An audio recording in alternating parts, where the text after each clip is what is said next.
Well, good morning, church. It is good to be together. The coughs and sniffles going around, and I've got some of my own, and went and see the doctor, and he said, your lungs are fine, shut up, get out of here, and, take an aspirin, call me in the morning. So, but really the opportunity of being together and worshiping God on this Lord's Day. The reason for this morning's sermon was by a question asked me when I was doing a memorial service up in Kirkland this past month, and it's about helping the poor and the homeless. And they were interested in doing more in that regard. I said, well, all right. But then there's always questions. If we want to be a giving people, who to help, how to help. Are we helping by what we're doing? And maybe is there somebody not to help? Now, in this particular picture, you might be interested. What strikes you? There's two things stood out to me odd about this picture. Here's a guy with a homeless help sign, seeking human kindness. I liked what he said. That appealed to me. But as I looked at this picture, I thought there's two things that jumped out to me that may not be obvious. There's an absence of people on the street. If you're asking for help, why aren't you somewhere rather than on a side street where hardly anybody goes? That's odd. I thought, you know what? That might be just they wanted to get a nice picture, so they hired one of their guys and he got a blanket and so forth.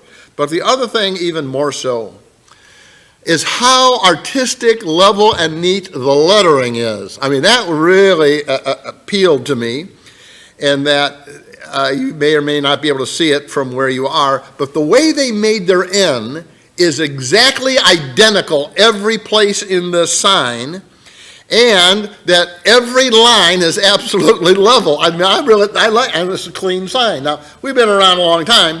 When people have signs out, how do they usually look? Well, it's some crayon and scribbled and so forth. And so, is it a staged sign? Because every N is exactly the same in shape, regardless of the size. Anyhow, that's a side issue. But it tells me, I say, here's the sign that I like, but is the guy real? Because if somebody really has need, that touches our heart. If it's somebody that's fake, well, then not so much. Then I thought about, what about Jesus? What was his attitude in helping people as he came here? Well, first of all, and this just is a side note, Jesus wouldn't have looked like this. Why? Isaiah 53 and verse 2 said he has no stately form or appearance that we might be attracted to him. This is a good-looking dude. But nobody knows what he looked like. So I thought, I've got a picture of somebody, and so fair enough. And what we find from 1 Timothy 1 and verse 15, Paul says, Christ came into the world to save sinners. I mean, that's his mission. He said, among whom I am foremost. He said, if you want to take a look and line up all the sinners, he said, man, I'm the head of the sinner line because of what I've done. And so when you think about his role, was Jesus' role come in here to improve our financial structure? Well, that wasn't really his job. But look what he did do as he has come to save souls. In Luke 4 and verse 18, he said he came to preach the gospel to the poor, to proclaim release to the captives, recovery of sight to the blind, and set free those who are downtrodden. And that's really the joyous part where somebody's really hurting and struggling. Can you help them move from where they are to where God would have them to be? And so as I think about that, I thought about Acts chapter 10 and verse 38, where it references Jesus' life on earth. And he went about doing good and healing all that were oppressed by the devil. So when we think about helping individuals, one of the things that crosses my mind, are we actually helping them get from wherever difficult spot they are to a better place?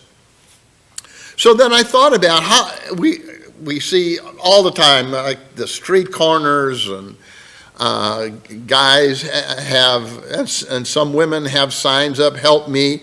One guy, just says, why lie? I want a burger and a beer. They have all their different signs. Well, I came across one guy a couple days ago. He said, today's my birthday. I thought, well, there you go. I mean, why not help somebody on their birthday? It was just unusual.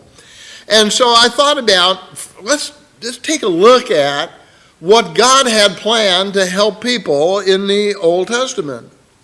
You may be familiar with, from the farmer's standpoint, in Leviticus chapter 19, verse 9 and following, he said, when you reap your harvest of your land, you shall not reap to the very corner of the field. So if here's your whole, 40 acres, you don't go into the corner. Just kind of round it off there and leave the corners.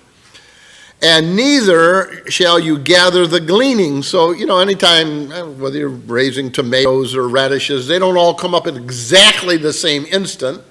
And he said, so when you go through and you make a harvest, that some will come up later. Leave that.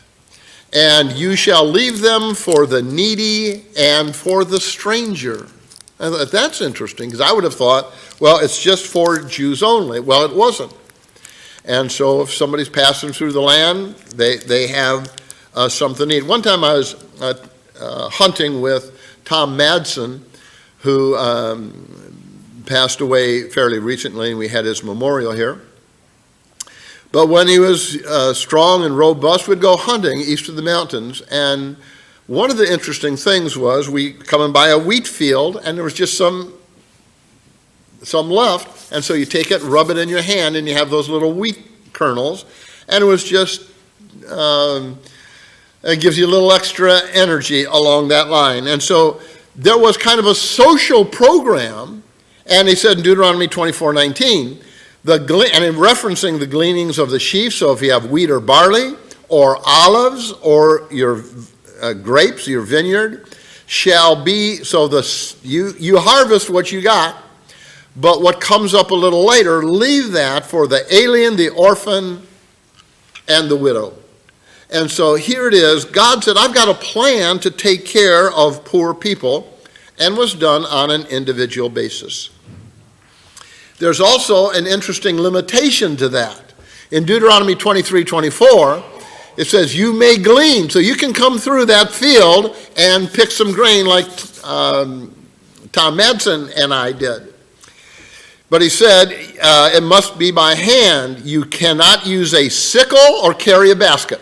So I've come in to clean you out. I got my combine. He said, no, you don't do that. You want to eat a little bit, you can have some in your hand, but you're not carrying away a quarter ton of that. So there was giving and there was limitation. And it could apply to anybody. Deuteronomy 15:11. For the poor will never cease to be in the land. Somewhere or another, I missed that in the Old Testament. I thought that was just a New Testament principle, and Jesus said it. Jesus did say it, but it was originally in Deuteronomy. And he says, therefore I command you, you shall freely open your hand to your brother, to your needy, and to the poor in your land. So the Old Testament had a program of benevolence, of social welfare, and yet there was some guidelines on it. It wasn't the person come and just take your whole field. And then when we think about, sometimes in the book of Proverbs, there are general principles that we can appreciate dealing with the issue of generosity.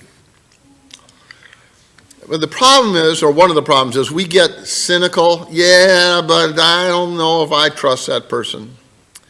And at least the National Institute of Health cites 76% of the homeless people are mentally ill. But when you say that, that includes the whole spectrum of it. Alcohol addiction, drug addiction, schizophrenia spectrum, major depression. And this isn't just Joe Bob, in Wikipedia made his guess. That says this is what you find. That's why they're in there. He said, why don't you get a job? Man, you can't even get a life. And so they're there for some reason. In Proverbs 14:21, the writer says, "Blessed is he who is generous to the poor." So do I have that generous attitude? Oh, man, nobody's getting my money. I worked for that. Or 14:31, "Whoever is kind to the needy honors God." Why would that be? Well, God says to help them. And so when we do that, we're exalting our God in heaven. Proverbs 19 and verse 17, "Whoever is generous to the poor lends to the Lord." I like that kind of phrase. And it says, "And he will repay him for his deed." So Jim Hester says you never go poor by giving to God. Proverbs 22 and in verse 9, "The generous will themselves be blessed, for they shall share their food with the poor." So that's just the general attitude. Need to have a giving and loving disposition. But then I don't deal with the main part of how does church members help their own church members. That's not my focus here. But we'll touch on those kind of things. But what about Christian giving to non-Christians? Well, it's famously is Matthew 5:42. "Give to him that asks of thee, and from him who had borrowed, do not turn away." Now, sometimes I'll see a guy and he's struggling down the street, and I'm thinking, man, I just don't trust the guy. There's something about him I don't like. It's been probably a year or two. I was here in Tacoma, and I was going into the local Walgreens. Some guy dressed good-looking sport gear and got his watch on and his cell phone. And I thought, he's going to try to hit me up. Man, he dressed better than I am. And sure enough, not when I went into the store, when I come out, I said, "Hey, buddy, can you spare $1?" And I thought about, how do I want to respond to him? And I said, "Not today." And so, why? Because he's not the guy. He doesn't touch me. This guy is not suffering. He's targeted me. All right, you're vulnerable. I said, well, I surprise people. I want to be wise. I want to do what God says. I want to be wise as serpents and harmless as a dove. Then think about that passage in Luke chapter 10, verses 30 through 37, where one comes and asks Jesus, "What shall I do to inherit eternal life?" And he says, "Keep the commandments." And he said, "Well, I do, that love the Lord your God with all your heart, mind, and soul, and love your neighbor as yourself." He said, "Good, go and do that." He said, "But who is my neighbor?" And so Jesus told this famous story of the Good Samaritan. He says, "A man was going down from Jerusalem to Jericho. It was steep and it was wild. And he fell among robbers who beat him and wounded him and left him half dead." This guy was seriously injured. The priest comes by and says, "Whoa, man, I'm not getting involved in that." Levite maybe took care of the temple furnishings, but not offering sacrifice. He walked away, "Man, I'm not getting involved in that." And the Samaritan that the Jews thought was the lowlife, this is the guy that stopped. And he bandaged up his wounds, pouring oil and wine on them. It's a very basic medical treatment. And mounted him on his donkey and took him into an inn to be cared for, and gave the guy money and said, "Whatever else you spent on him, I'll reimburse you." Now that impresses me, because how would we react if we come on an accident and there's bodies laying in the street? Say, "Man, I'm not getting involved in that." Or would you pull over? I don't know anything about medical stuff, but I have some flares, and I can put the flares out on the road and get traffic to slow down or stop, call 911.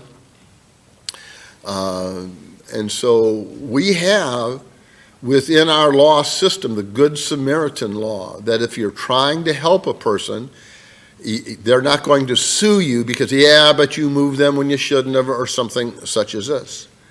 But that's the illustration, and that's what our law is built on, that willingness to help somebody else in really distressing circumstances. In Ephesians chapter 2 and verse 10, we were created in Christ for good works. So how do you apply some of these principles then when you come on a person in the streets? So I think about that and I say, well, how do we handle that? Because we come across it all the time. Now, Proverbs chapter 9 verse 12 says, if you are wise for yourself. If you scoff, oh man, I'm not going with that. You alone will suffer for it. And so whatever we do, the idea, use good judgment. If a guy is really whacked out and yelling and twirling around in the street, do you say, hey, you got a few problems, why don't you come home and live with me? Wait a minute, I've got some other things to consider. Matthew 10:16 that I referenced earlier, be as wise as serpents. What about your own safety, or that of your wife, that of your children? So you want to help a person, but you don't want to hurt other people at the same time. And so for myself, as a young guy back in Ohio, I hitchhiked all the time. You regularly pick up hitchhikers now? No, because if there's a battle, they're already in the car with me. And I don't want to particularly pick up two at a time. And so I want to help individuals, but I want to be wise in the way that I do that. 1 Timothy 5 and verse 8, how a believer ought to provide for his own. That includes their safety. So you're thinking, how can I keep everybody safe and help this person in some degree? We like, and I appreciate Matthew 10:42. Whoever gives a cup of cold water in the name of a disciple to one of these little ones will in no wise lose his reward. I thought, well, man, we got plenty of water. But one of the interesting things is people that are struggling, that are on the streets, got their little tumble down tent shelter, tend to need different things at different times in the year. In the summertime, a little bottle of water may really be a blessing. And so one of the things you can think about, and Glenn and I talk about, is you can carry some soft protein bars in your car when somebody's looking for a handout. I didn't put one in for this lesson, but I had one in my pocket. Here, just a little protein bar. I said, but wouldn't give this kind, has lots of nuts. A lot of times people with a lot of health problems, teeth problems, it's just too painful. So a soft protein bar. A small water, or you can have the full size. You say, well, why do that? Well, because if somebody wants something, you're giving them something that's actually good, regardless of what their circumstances are, right? If they say, no, I just want money, I say, well, that's what I have today. And so on an unusual occasion, if I really have a lot of confidence in the person, I may give them money. But think about this. You might include, if you have a little bag and maybe carry 2 or 3 in your car, I always think about it's good to have food in your car or a blanket or something else, not so much in the summer. But if you get stranded or somebody else is hurt or you're stuck out in the Zongawanga swamp or forest and you're lost, you have a few elements of survival and nutrition. And so think about, what do you want to do? Well, I might want to encourage them by something, maybe a little tract or something from the Bible that they say, boy, that's really encouraging. That'll be a blessing to them. Galatians 6:10 says, do good to all men, especially to those of the household of faith. So if somebody says, hey man, can you help me out? We're by a McDonald's. I say, well, would you like a burger? Well, no, I actually would like $5. Well, I'll tell you what, you come on in here, I'll spend $5 on you. But handing you $5 maybe is not what I want to do. Sometimes if you're near a grocery store, and this is a guy one time I saw when we were in the West Campus building, it was coming home from church, and a guy has got his little sign out, and he's sitting on the curb with his feet in the gutter, and it's raining. That caught my attention. They don't usually do that. Rain comes, they get out of there. And so you talk to them, and sometimes he said, well, why are you here? He said, well, I'm trying to get some food. I said, where are you camping? He says, in Tukwila. I said, well, why don't you try to get money there? He said, you can't get much money in Tukwila. Well, that sounds reasonable. I can live with that.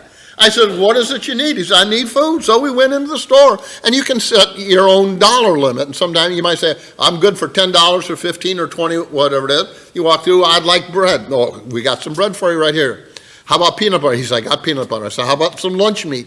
And so you get this, if you said, well, yeah, now I'd like to go to the filet mignon department, and I want to go to the lobster. No, I don't even go to those departments.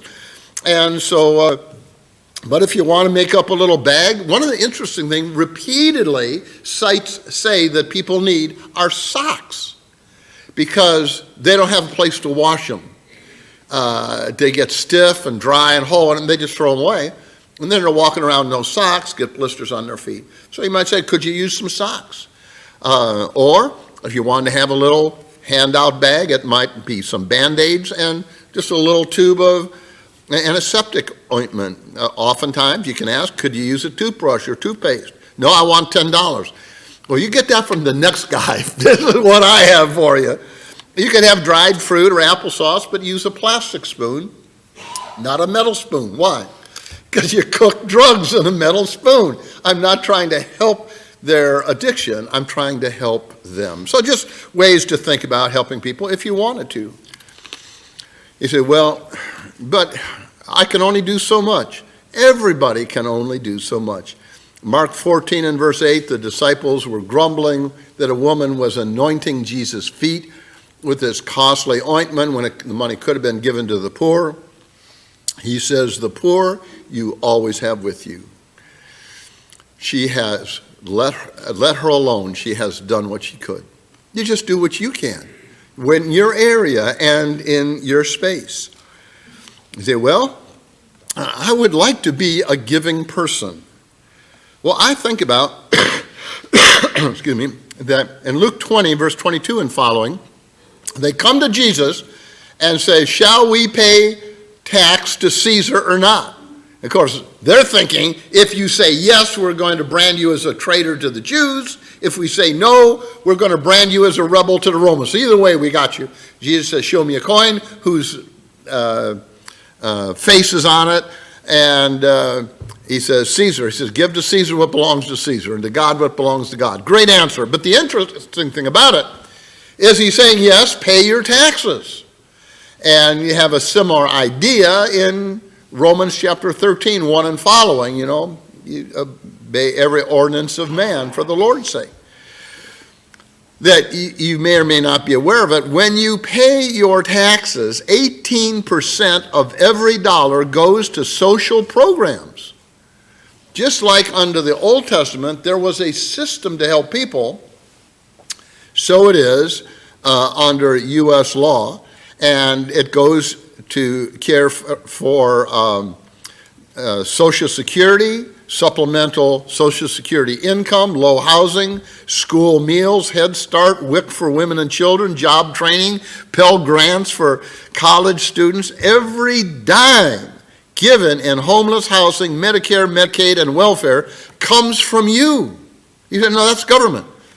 The government doesn't have any farms. They don't raise any cows. Where the government gets the money is from you. And so we already have a system as we're trying to care for those disadvantaged. But I say, well, I would like to do more. Well, you can if you wish. I tell you, some of the things appeal to me. There's just not enough hours in the day to do it. You can volunteer at charities that help the poor, like foodforthepoor.org. Well, that's reasonable to do. You can donate food, money, or service at a local food bank. I live in Federal Way, so it's the Federal Way multi-service. You can give money or time to Habitat for Humanity. They say no experience necessary. You just come in, you can answer phones or do whatever. Now that appeals to me because I like building things. And so you repair houses and sheetrock and plumbing, and I can do those kind of things. I just don't have enough hours to do those kind of things, but For some people, you might say, I've got an extra half a day or whatnot. But all those things are good things. But Paul, what's your main objective? What's your focus? Jesus said, Matthew 28, 19 and 20, make disciples of all nations, baptizing them in the name of the Father, the Son, and the Holy Spirit, teaching them to observe all that I have commanded you. So our focus is reaching others with the gospel. What can we do to help them? Now, in the process, they may need some physical help as well. And so believers, we take care of believers. And as we have opportunity, we take care of those that are outside. But the goal is to lead them to Christ. And so think about that. As you look at it, have that giving spirit. Give wisely. Be generous. But be thoughtful in how you do. Are you really helping? We're going to sing song number 919 for the fruit of all creation. Now, as we do this, if you'd like prayers from the congregation or any way that we can help you, let us know as we stand and sing our final song. Brother Mike.